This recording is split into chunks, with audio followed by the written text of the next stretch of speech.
Battle will still go on. उनको notice दिया है एनटीए को कि आप जवाब दीजिए। मेरा मानना तो यही है कि हमारी ये छोटी सी तो जीत है आज की डेट में, कि उन्होंने आके ये चीज़ कोर्ट में मानी कि हाँ ग्रेस मार्क्स गलत तरीके से दिए गए थे। आज एनटीए ने खुद माननीय सुप्रीम कोर्ट के सामने माना कि जो उन्होंने ग्रेस नंबर दिए थे उससे बच्चों में डिससेटिस्फैक्शन हुआ, बच्चे प्रोटेस्ट पे आए। मैं ये कहूँगा कि ये दिस इज़ पार्शियल विक्ट्री।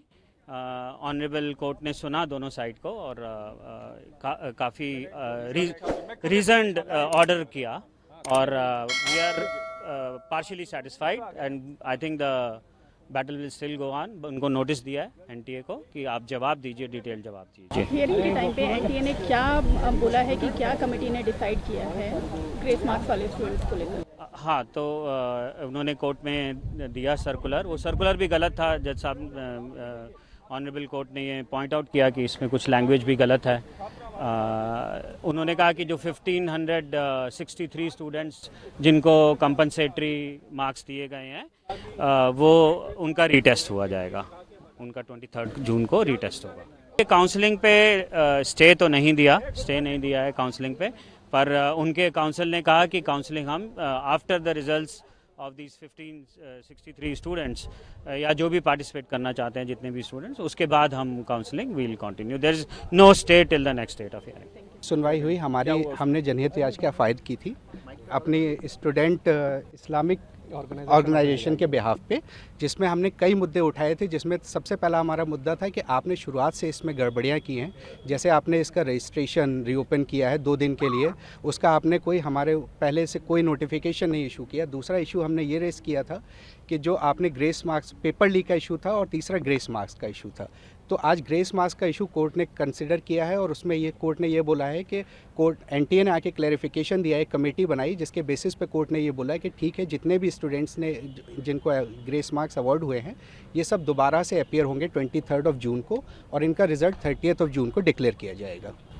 लेकिन सर एक सवाल और कि आखिर कोर्ट में ये बड़ी हार है एनटीए की कि उसने माना कि ग्रेस मार्क गलत दिए गए थे। जी, मेरा मानना तो यही है कि हमारी ये छोटी सी तो जीत है आज की डेट में, कि उन्होंने आके ये चीज़ कोर्ट में मानी कि हाँ ग्रेस मार्क्स गलत तरीके से दिए गए थे। उन्होंने एक कमेटी बनाई और उन्होंने सारा कैंसिल करके फिर से एग्ज़ाम करवाने के लिए बोला है। लेकिन अगर ये 1563 लोग फिर से एग्ज़ाम देंगे तो फिर से मेरिट या जो कहते हैं कि क्राइटेरिया उनकी रैंकिंग है फिर से डिसाइड होगी। ये इशू अभी भी हमारे पास ओपन है जिसको हम आर्ग्यू कर सकते हैं 8 जुलाई को कोर्ट के सामने। अभी हमारा इशू पूरी तरीके से क्लोज नहीं हुआ है क्योंकि कुछ स्टूडेंट्स ऐसे हैं जिन्होंने पिटीशन नहीं फाइल की थी, वो अभी भी कोर्ट के सामने नहीं है। तो उनका इशू अभी भी रेज होना बाकी है, जो कि हमारे पास अभी भी ऑप्शन खुला हुआ है। हम 8 जुलाई को कोर्ट के सामने ये इशू ओपन करेंगे। कि आज एनटीए ने खुद माननीय सुप्रीम कोर्ट के सामने माना कि जो उन्होंने ग्रेस नंबर दिए थे उससे बच्चों में डिससेटिस्फैक्शन हुआ, बच्चे प्रोटेस्ट पे आए और कहीं ना कहीं उन्होंने माना कि पहले कभी ऐसा नहीं है, पहली बार किया है। तो उन्होंने माना कि इसको हम हटा देते हैं ग्रेस नंबर को। हमारी 7 दिन से ये लड़ाई चल रही थी कि पहली बार आपने कैसे ग्रेस नंबर दे दिए, किस बेसिस पे आपने सोच लिया, बिना किसी को इन्फॉर्म किए, और आपने जब रिजल्ट आया तो बताया नहीं। अब इससे मेरी प्रॉब्लम क्या क्या, और उन्होंने जज एनटीए ने ये बोला है और माननीय सुप्रीम कोर्ट ने भी एग्री किया है कि जिन बच्चों को ग्रेस नंबर मिले थे 1563, उन बच्चों का या तो री एग्ज़ाम हो जाए, जो कि इन्होंने डेट दे दी है कि अप्रॉक्सीमेटली 23 जून को, या तो वो बच्चे अपने बिना ग्रेस के जो नंबर हैं उस पर हैप्पी हो जाए, यानी उनका ग्रेस नंबर काट दिया जाएगा। ठीक है, अब री एग्ज़ाम हो उन बच्चों का जो देना चाहते हैं 1563 में से, और जो नहीं चाहते हैं उनका ओरिजिनल स्कोर रहेगा। फिर रैंक पूरी शफल हो, उसके बेसिस पे काउंसलिंग हो। पर इसमें मेरे कुछ पॉइंट्स हैं, 3 पॉइंट्स हैं मेरे। सबसे पहला पॉइंट ये है कि आज एनटीए 7-8 दिन बाद आके माननीय सुप्रीम कोर्ट के सामने खुद एग्री करता है कि ये ग्रेस वाला जो पूरा हमने जो किया है ये गलत है, इसको हटा देते हैं। कहीं ना कहीं एग्री किया।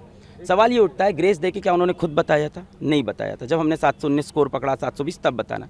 तो क्या एनटीए और भी ऐसे बहुत चीज़ें करता है जो हमें पता नहीं चलती? क्या और डिस्पेरेंसीज है जो एक बार हमें अंदर घुस के देखनी चाहिए?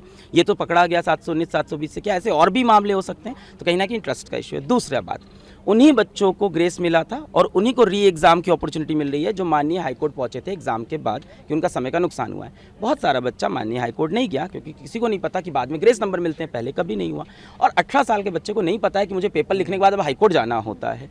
तो मुझे लगता है यहाँ पर राइट टू इक्वालिटी का वायलेशन है। तीसरी बात, पेपर लीक का जो मुद्दा है वो ओपन है, उस पर सुनवाई होती रहेगी। और आज माननीय सुप्रीम कोर्ट में जजेस ने खुद बोला कि मान लेते हैं काउंसलिंग हो गई, मान लेते हैं एडमिशन भी हो गया और तब कुछ प्रूफ होता है तो we have all the powers to revert everything.